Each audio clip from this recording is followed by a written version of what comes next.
দর্শক, স্বাগত জানাচ্ছি কথার কথা অনুষ্ঠানের তৃতীয় পর্বে।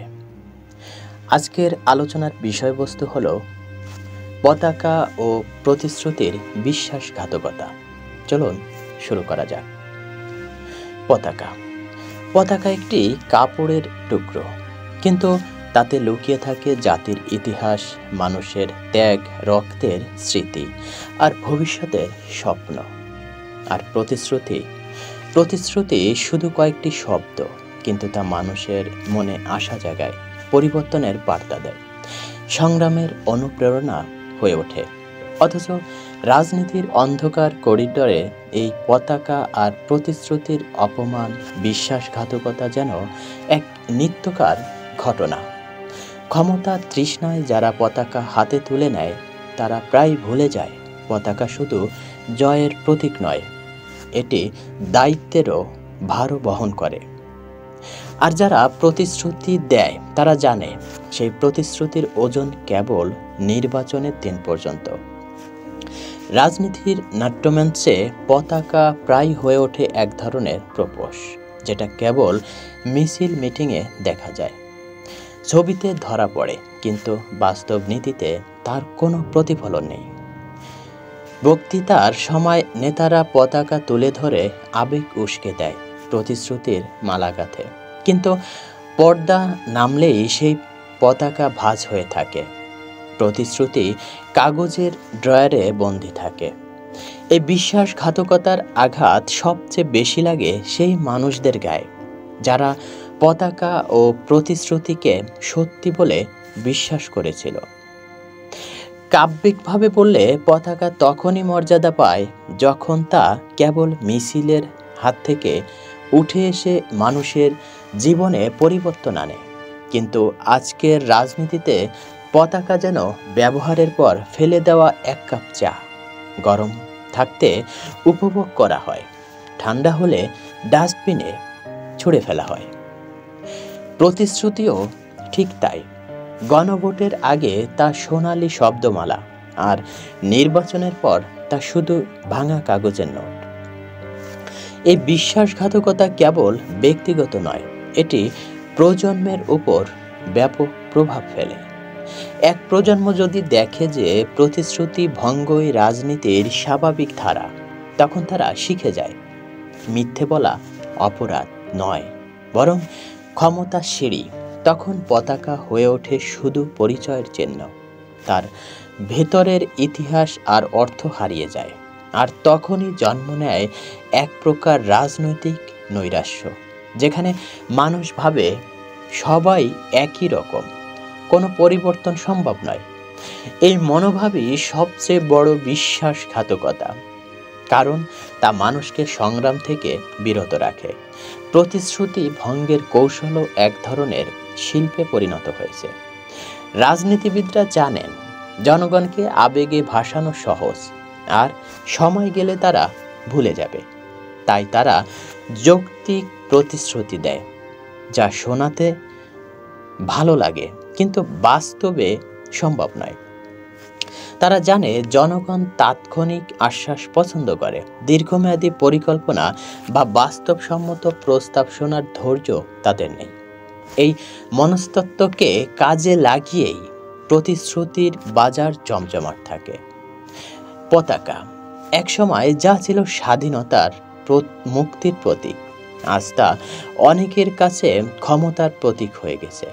ক্ষমতায় ওঠার জন্য পতাকার নিচে দাঁড়ানো, ছবি তোলা, সোশ্যাল মিডিয়ায় শেয়ার করা, সবই এখন রাজনৈতিক মার্কেটিংয়ের অংশ।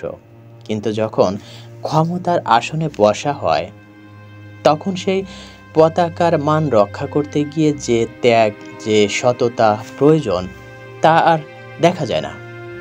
বরং তখন পতাকা ব্যবহার হয় বিভাজনের হাতিয়ার হিসেবে। কে আসল দেশপ্রেমিক, কে নয়, তা মাপার অজুহাত হিসেবে।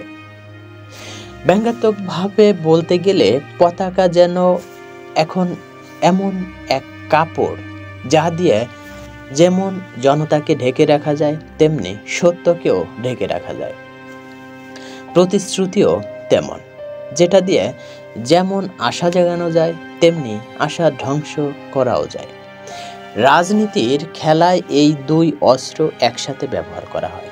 প্রথমে পতাকা দিয়ে আবেগ জাগাও, প্রতিশ্রুতি দিয়ে স্বপ্ন দেখাও, তারপর ক্ষমতায় গিয়ে দুটোই ভাঁজ করে আলমারিতে রেখে দাও। বিশ্বাসঘাতকতার ইতিহাস আরও দীর্ঘ। বিপ্লবী নেতারা যারা একসময় পতাকা হাতে নিয়ে জীবন বাজি রেখেছিলেন, তাদের উত্তরসূরিরা অনেক সময় সেই পতাকাকেই ব্যবহার করেছে ব্যক্তিগত স্বার্থে। আন্দোলনের প্রতিশ্রুতিগুলো হারিয়ে গেছে ক্ষমতার চুক্তিতে। জনতার রক্তে ভেজা পতাকা শুকিয়ে গেছে বিলাসবহুল অফিসের দেয়ালে সাজানো ফ্রেমে। প্রতিশ্রুতির কণ্ঠরোধ হয়েছে সংসদের ভিতরে সংখ্যাগরিষ্ঠতার গলায়। রাজনীতিতে পতাকা ও প্রতিশ্রুতির অপমানের ভয়াবহতা হলো এটি ধীরে ধীরে মানুষের আস্থা মেরে ফেলে। পতাকার জন্য বিশ্বাস হারায়, আর তারা কোনো পতাকার জন্য লড়বে না, কোনো প্রতিশ্রুতির জন্য অপেক্ষা করবে না। তারা উদাসীন হয়ে যাবে, যা আসলে শাসকদের জন্য সবচেয়ে সুবিধাজনক অবস্থা। কারণ উদাসীন জনগণ প্রতিবাদ করে না, প্রশ্ন করে না, তারা শুধু বেঁচে থাকে, মানিয়ে নেয়। তবে এই বিশ্বাসঘাতকতার গল্পের মধ্যে এক ধরনের নাটকীয়তা আছে। পতাকা ও প্রতিশ্রুতির অপমান সবার সামনে হয় না, তা ঘটে ধীরে ধীরে, নীরবে, নীতির আড়ালে। যেমন হঠাৎ কোনো নীতির পরিবর্তন, কোনো চুক্তি বাতিল, কোনো উন্নয়ন প্রকল্প বন্ধ, এসবই সে বিশ্বাসঘাতকতার চিহ্ন। কিন্তু তা এমনভাবে সাজানো হয় যেন এটা দেশের স্বার্থে হয়েছে। এভাবেই বিশ্বাসঘাতকতা বৈধতা পায়। কাব্যিক ছন্দে বলা যায়, পতাকা ও প্রতিশ্রুতি ছিল দুটি প্রেমের গল্প। প্রথমে হাত ধরা, তারপর চোখে চোখ রাখা, শেষে অবহেলার ছুরিতে সম্পূর্ণ ছিন্ন। রাজনীতির এই ছুরি সবচেয়ে ধারালো, কারণ তা প্রায় বন্ধুর হাত থেকে আসে। পতাকা তুলে ধরা মঞ্চের সঙ্গী প্রতিশ্রুতির কপিন বানায়, এবং তা এমনভাবে করে যে দর্শক করতালি দিয়ে ওঠে। এই ব্যঙ্গাত্মক ট্র্যাজেডি রাজনীতিকে এত আকর্ষণীয় করে, যেখানে বিশ্বাসঘাতকতা এক ধরনের শিল্পে পরিণত হয়েছে। আজকের প্রজন্মের জন্য এই বার্তা গুরুত্বপূর্ণ। পতাকা ও প্রতিশ্রুতি কেবল চোখে দেখার বস্তু নয়, তা রক্ষার দায়িত্ব নিতে হবে। অন্যথায় প্রতিটি বিশ্বাসঘাতকতা পরবর্তী প্রজন্মকে আরও হতাশ করবে, আরও উদাসীন করে তুলবে, আর উদাসীন প্রজন্ম কখনোই বড় পরিবর্তন আনতে পারে না। শেষে বলতে হয়, পতাকা ও প্রতিশ্রুতির বিশ্বাসঘাতকতা কোনো একদিনের ঘটনা নয়। এটি একটি ধারা যা বারবার ইতিহাসে ফিরে আসে। আমাদের কাজ হলো সেই ধারাকে চ্যালেঞ্জ করা, মুখোশ খুলে ফেলা, আর জনগণকে মনে করিয়ে দেওয়া, পতাকা কেবল কাপড় নয়, প্রতিশ্রুতি কেবল শব্দ নয়, এগুলোই জাতির আত্মা। আর আত্মাকে বিশ্বাসঘাতকতার কাছে বিক্রি করা মানে নিজেকে বিক্রি করা। দর্শক, কথার কথা অনুষ্ঠানের ৪র্থ পর্ব দেখার আমন্ত্রণ জানিয়ে আজকের মতো শেষ করছি। আর হ্যাঁ, আপনার মতামত অবশ্যই কমেন্টে জানাবেন। ধন্যবাদ।